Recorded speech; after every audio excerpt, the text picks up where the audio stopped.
Matt Finlin is a director and partner with Doorknocker Media. Doorknocker Media has had a great run of business with some very large companies and not-for-profits.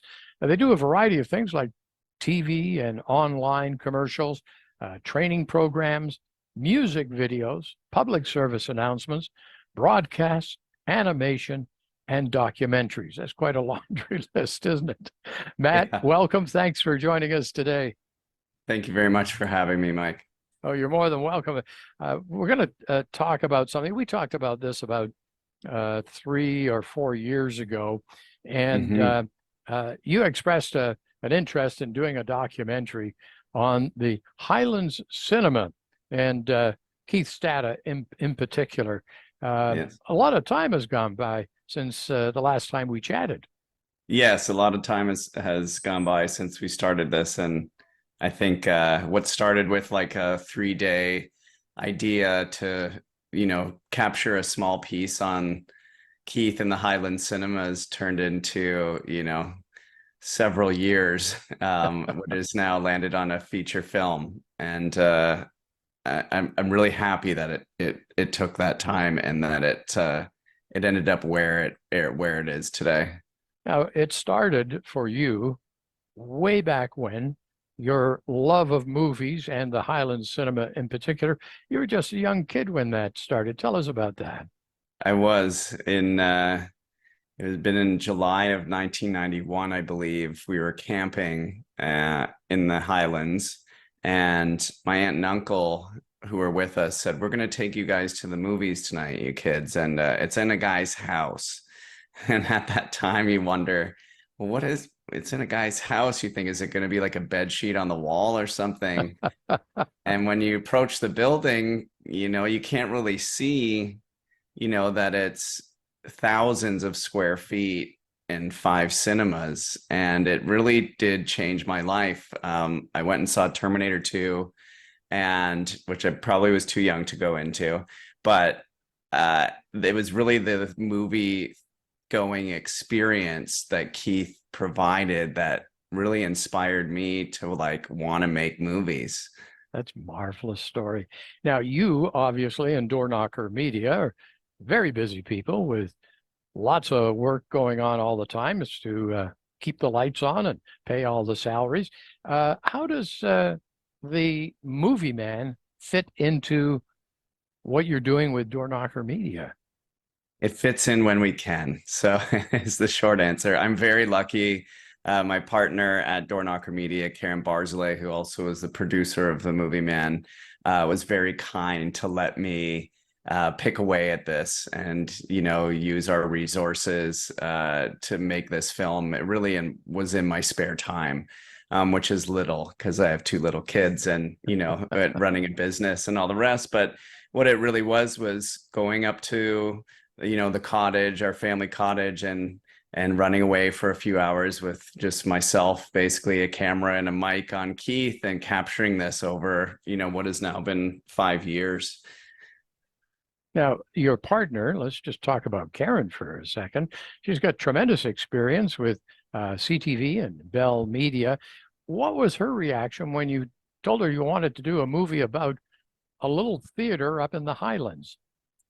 Hey, I'm very lucky to have a partner like Karen because she really is the brains behind Doorknocker Media and just a master when it comes to everything in media, writing, producing, and you really making movies is hard. Any type of movie, whether you're making a short film or trying to do a feature narrative or document, it's really hard. And you need someone like Karen who just says, "Okay, let's do this." You need that champion, and I'm very lucky that I had that, or else it just would be an impossibility. There are far too few of those kinds of people in this That's true. world.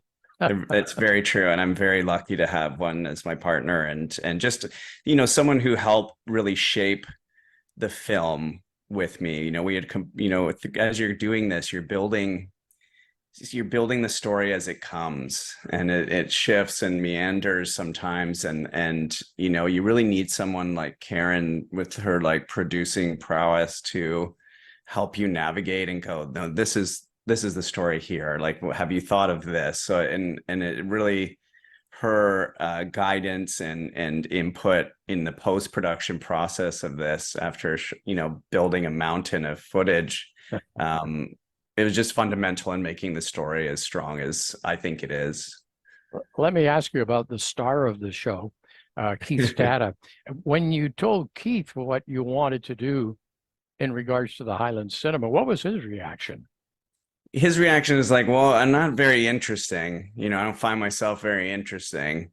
And I think just hearing that, it's just kind of like, it is, he isn't, it is him. Like people say in the film, like he's special. That's why, the place is what it is. The cinema and Keith are like this symbiotic entity that one doesn't function without the other, in all seriousness. Well, he says he's not interesting, but he does love to tell a story. And I gather in the new movie, he gets to tell some stories. Yeah, he tells a lot of stories, and it really is a look at what we tried to do was take a real verite approach to filming, where I was just trying to capture in essence what it is like walking into that theater, for what it would be like to follow Keith around for the day without really prompting him, or sort of trying to move the story in one way or another, which was an excellent experience for me, because he is interesting, and you don't really have to ask him much, because as you walk through that place, every time, even to this day, when I go there, he'll tell you something new. It's almost like, oh, I wish you said that a few weeks ago, or when we were filming. But it really is such a special experience, and I think we've done a good job of capturing what that is, in the movie.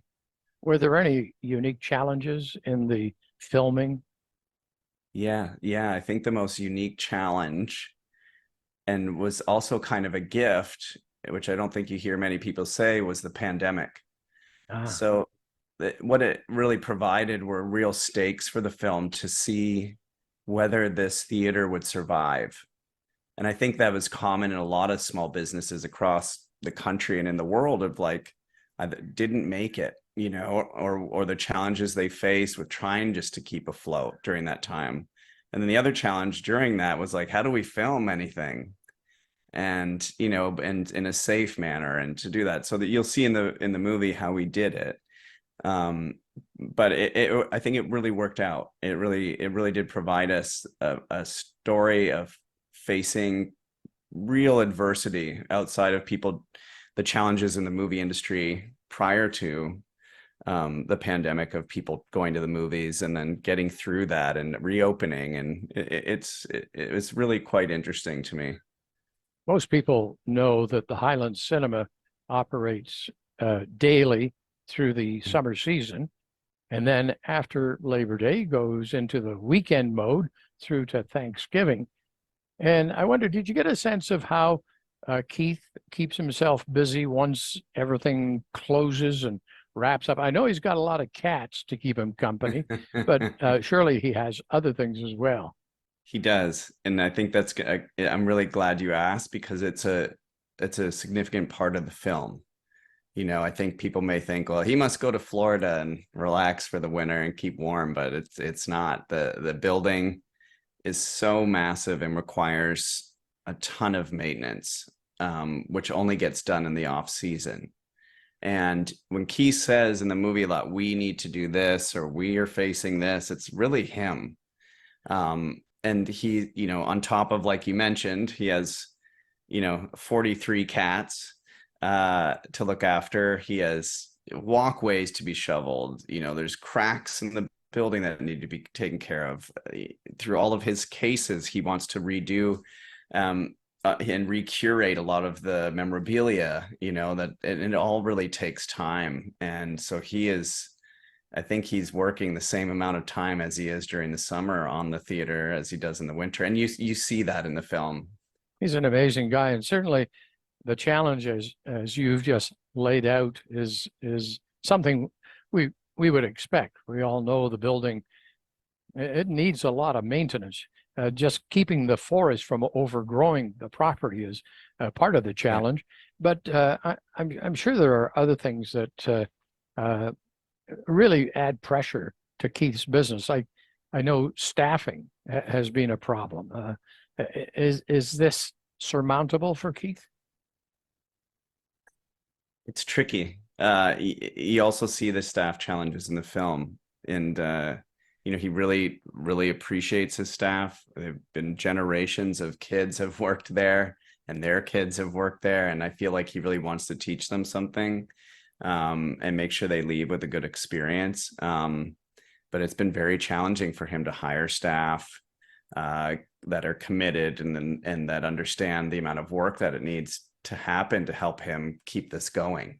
Yeah. A cynical point of view could be kids don't work as hard as they used to, and they don't understand the reverence for the movie going experience because they watch everything on their phone. But I feel like a lot of the staff that are featured in this film love Keith's cinema and really took a lot out of it. So I think despite the challenges he may face, there's an equal side of it where the staff have taken a lot from it and really do appreciate the building and what he's done. It still doesn't solve his problems, but I think it's really hard to, in a small town as well, to have staff that are young kids who are growing up there to come and work every summer. Yeah, yeah. It's too bad you couldn't get one of the film courses at one of the colleges to put students up on work placement with the Highlands Cinema. It's a good idea. They would learn a lot about the running of a business and the movie business in particular. The very cost of bringing in the movies is considerable. This is no small operation financially. No, and I think the challenges he faced during the pandemic to keep it open, grants that small government grants that he may not have been approved for because he was a seasonal business. He is not, like I said, he's not going down to Florida to stay in a condo in the winter. He has to keep things moving because yes, the business generates money, but the real touching thing for me is that it's been a labor of love more than it has been a business for surely making money and retire, deciding to retire and selling it off his collection. He has no interest in that. Well, you look back over this documentary, the last 5 years, and now it's finished. Yes. What's the overarching emotion that you're left with? Oh, it's a great question. Well, I'll try and keep this answer short, is that I showed Keith the film in his theater, and that was an emotional moment for me. Wow. Yeah. Yeah. To watch him. The film is really, there's two parts to this answer, I guess. The first part is in a Keith Stata way. He said to me, I really hope you get something out of this. And I said, well, I did. I got to make the movie, and I got to sit here and watch him watch the film. And I hope that he understands how much I appreciate the building and what he's done for me, but all the other people that have gone through there for generations and have their own personal stories about the space. And now that's contained in an hour-and-a-half film, and that means a lot to me. The other part of the answer I was going to say is the film is, yes, it inspired me to make movies, and yes, it's about the reverence of the movie-going experience, but it really is a story about a man who has dedicated his life to providing a really amazing experience for others. It wasn't for financial gain or notoriety, and he just deeply cared about what he's done. And there's a sort of an arc in the film about time and what we do with our time, and that it's limited, so we need to make the most of it. Yeah. And I think for anyone, if whether you like a film about an eccentric theater and its proprietor, I think the film has an overarching human story of like the importance of making the most of the time we've got. Yeah, yeah. Well, it's certainly been a labor of love for you, and I can see the pride that you have in the end product. What Yeah. happens from here? What happens from here? So we are very excited we have some things coming I can't fully speak to yet. However, we hope that the film will be able to be seen in theaters, most importantly, in Canada very soon. And you know, at Keith's Cinema as well. We want people to be able to come there and enjoy the film as a meta experience, you know, which would be really exciting. And that's coming. As well as, you know, eventually online, you know, but you know, the film really, for me, it's important that it is seen in theaters. And then we're really trying stateside to lobby for some festivals coming up, which won't be until the new year. And so we're holding on, fingers crossed, on, you know, some of the larger festivals like Sundance and South by Southwest to have a North American premiere in. So That's that's very fingers exciting. crossed. Very Yeah, exciting. Yeah. yeah. Now, I understand that there's going to be a private showing of the film in September. Can you share any information on that with us?